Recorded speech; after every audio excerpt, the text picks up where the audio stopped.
Hello students, welcome to my channel. We are doing exercise 5 from chapter 5 Euclid's geometry. Question 1 is solve the equation x plus 4 equal to 10 and state Euclid's axiom used. तो यहाँ पे हमें इस equation को solve करना है and state करना है, बताना है कि कौन सा यूक्लिड्स एक्सियम यूज किया गया है।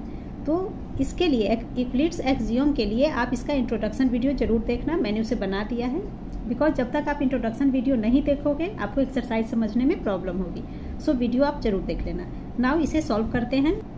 तो यहाँ हमें इक्वेशन गिवन है x plus 4 equal to 10। Solve कैसे करेंगे? अगर इस 4 को हम दोनों तरफ माइनस कर दें, अभी क्या है x प्लस 4 इक्वल है 10 के, दोनों ही चीज़ें एक दूसरे के इक्वल है। देन इक्वल थिंग्स को अगर हम दोनों में माइनस कर दें तो रिजल्ट आ जाएगा।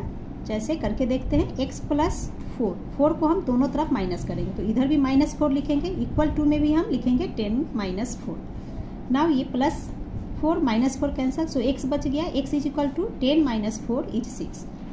तो एक्सियम थर्ड एक्सियम क्या कहता है कि अगर इक्वल थिंग्स में आप इक्वल थिंग को सब्ट्रैक्ट करते हो तो जो रिमाइंडर आता है वो भी इक्वल आता है। दैट मीन्स ये दोनों एक दूसरे के इक्वल हैं, और जब इक्वल है तो उसमें से हमने दोनों साइड -4 इक्वल थिंग्स को माइनस किया तो रिमाइंडर जो है 6, और ये x इधर x इक्वल टू 6, ये भी हमारे एक दूसरे के इक्वल है। तो यहाँ थर्ड एक्सियम का यूज किया गया है। सो हम लिख लेंगे Euclid's axiom used is if equals are subtracted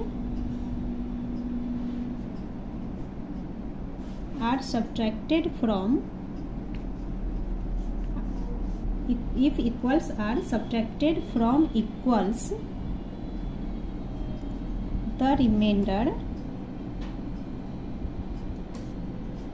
are equal.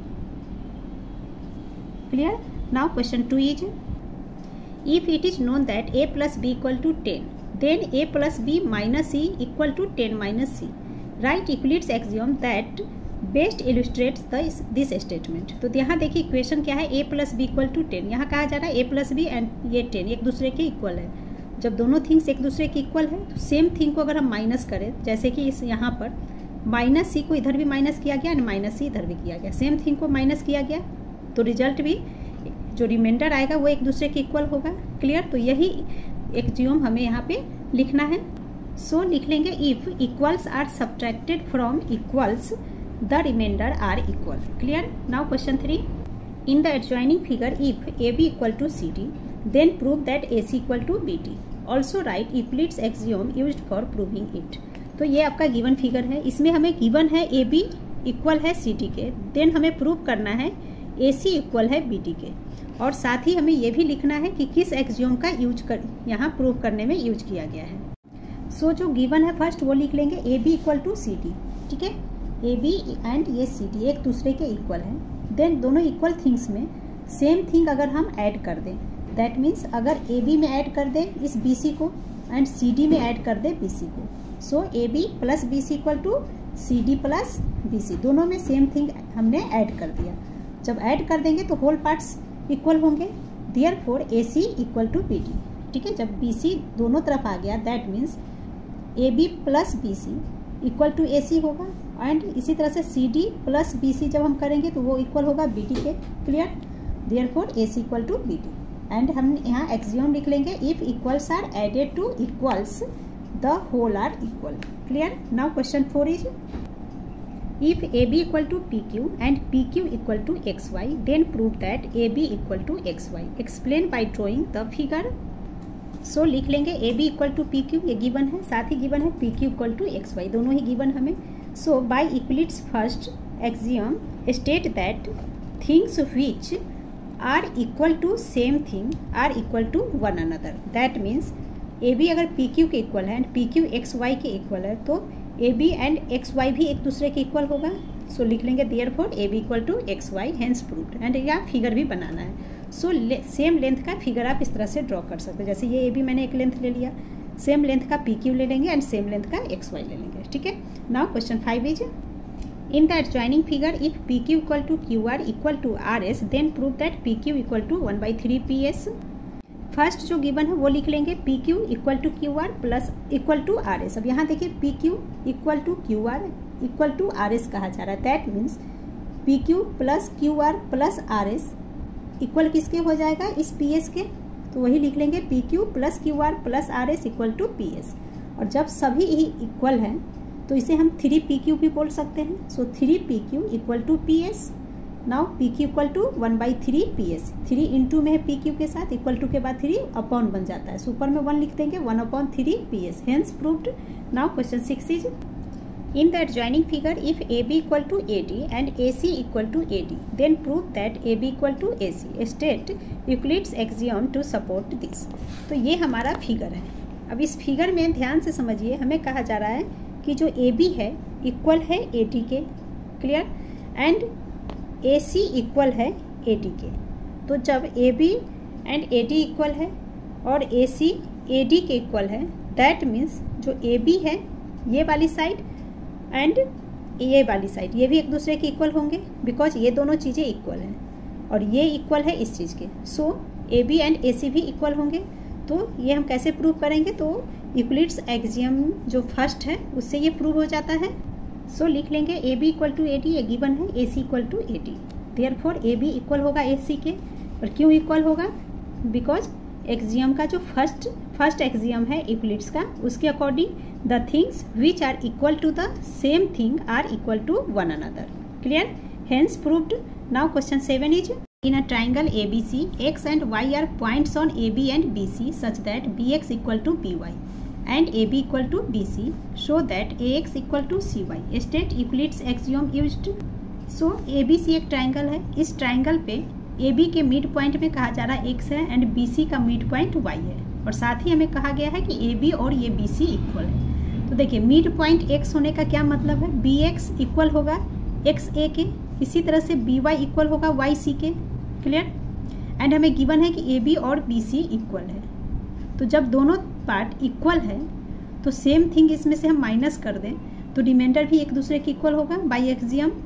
सो इस ab में से अगर हम इस bx को माइनस कर दें, ठीक है, एंड इस bc में से by को माइनस कर दें तो जो रिमाइंडर आएगा इक्वल होगा, क्लियर। सो हम लिख लेंगे A B equal to B C, ये गिवन है। तो ए बी में से माइनस करेंगे बी एक्स को, वो इक्वल होगा B C minus B Y.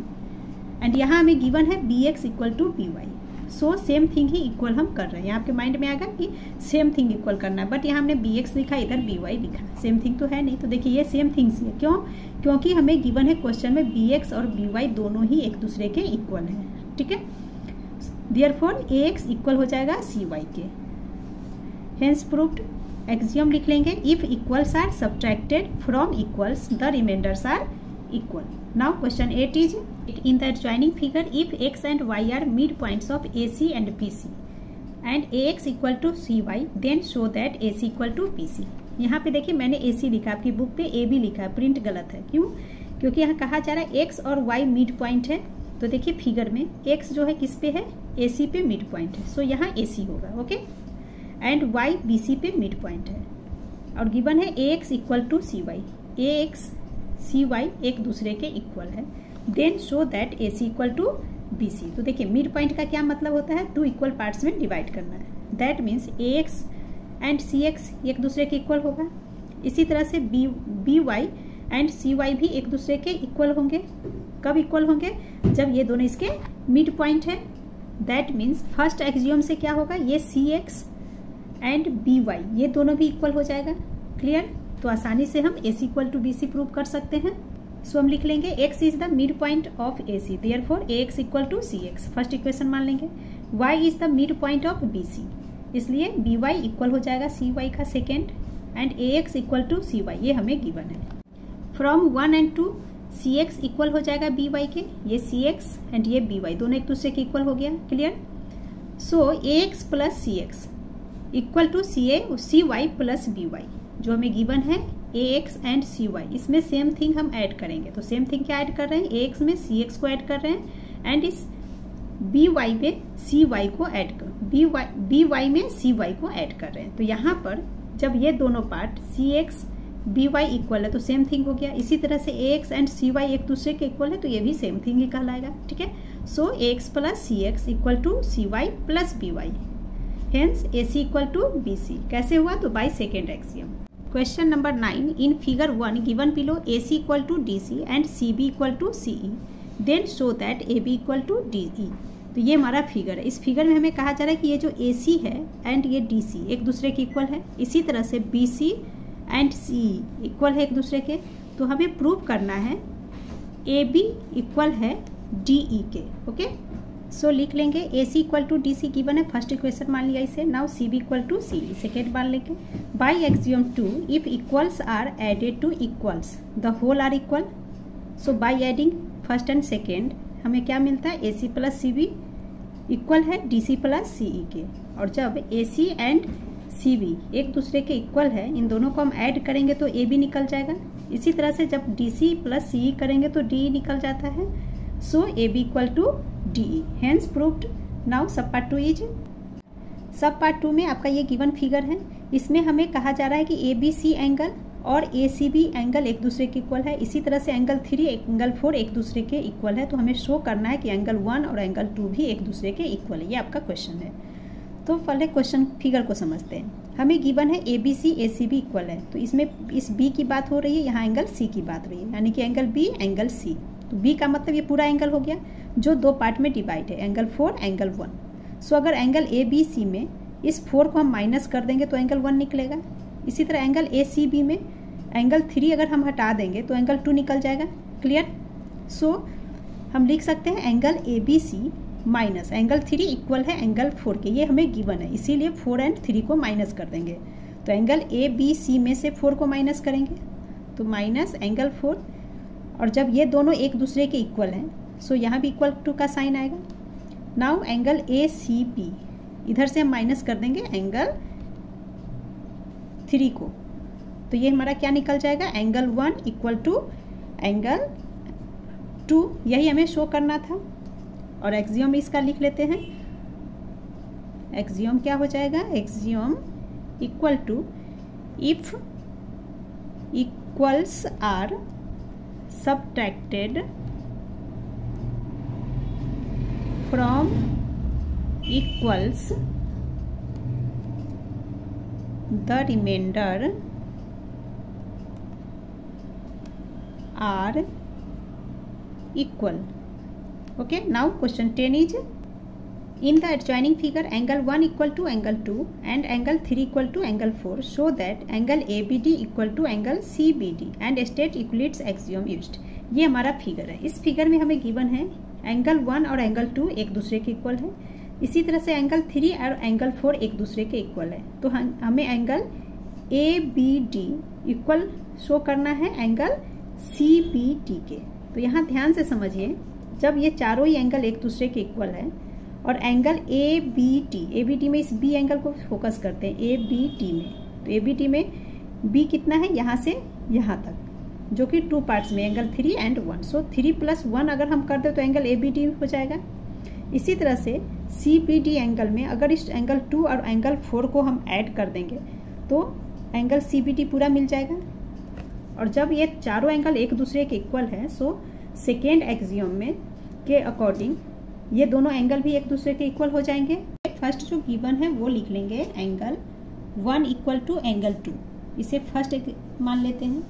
Now angle 3 equal to angle 4, इसे हम सेकेंड मान लेते हैं। सो 1 + 2 दोनों को अगर हम ऐड कर देंगे तो ये हमें क्या मिल जाएगा? एंगल 1 प्लस एंगल 3 इक्वल हो जाएगा एंगल 2 प्लस एंगल 4 के। एंड एंगल 1 प्लस एंगल 3 का मतलब क्या हुआ? Angle A B D equal to angle 2 plus angle 4 means angle C B D. यही हमें शो करना था।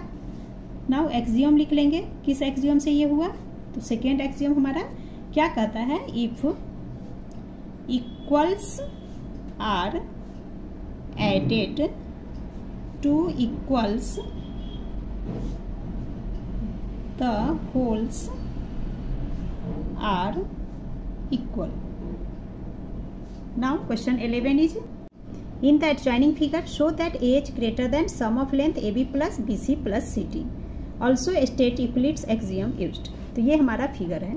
इस फिगर में हमें कहा जा रहा है कि AH ये पूरा हो गया, A से H ये बड़ा है AB plus BC plus CD के, और साथ ही यूक्लिड्स एक्सियम का यूज बताना है कि कौन सा एक्सियम लग रहा है। सो हम लिख लेंगे AB plus BC plus CD। इन तीनों को जब हम ऐड करेंगे, तीनों के लेंथ को, तो लेंथ हमें AD मिल जाएगा, एंड जो AD है ये छोटा है AH से, सो हम लिख लेंगे AD is smaller than AH। ठीक है, एंड एक्सियम इसका हम लिख लेंगे by fifth axiom, whole is greater than the part. And इस तरह से आपका ये एक्सरसाइज कंप्लीट हो गया। Please like, share and subscribe my channel. Thank you.